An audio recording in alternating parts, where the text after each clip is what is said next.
కులం తగ్గించేది ఒక వ్యక్తిని ఎమ్మెల్యేగా నియమించబోతున్నాం. ఎందుకంటే జూబ్లీహిల్స్ కాన్స్టిట్యున్సీలో 18,000 పైచిలకు ఓటర్లు మన ఓటర్లే. బీసీలలో మొదటి స్థానంలో ఉన్న కమ్యూనిటీ మన అక్కడ 18,000 గంటకు ఇతర కులాలను కలుపుకొని తక్కువలో ఒక 50,000 ఓటు బ్యాంకింగ్ అయినా మార్చే సత్తా మన ఓటర్లకు ఉంది.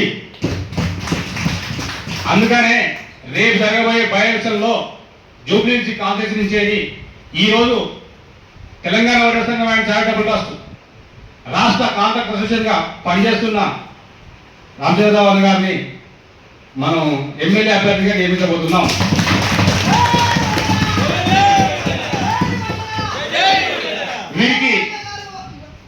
వీరికి రాష్ట్ర కమిటీ తరఫు నుంచి అదేవిధంగా రాష్ట్రంలో ఉన్న 33 జిల్లాల అధ్యక్ష కార్యదర్శి నుంచి పూర్తి సహాయ సహకారాలు అందించి మన అన్నగారిని అనేక మెజారిటీతో గెలిపించాల్సిన బాధ్యత మన ఒడ్డెల కమ్యూనిటీ మీద ఉంది అని ఈ సభాముఖంగా తెలియపరుస్తూ ఈ కార్యక్రమాన్ని భోజనం టైం అయింది. దయచేసి అందరం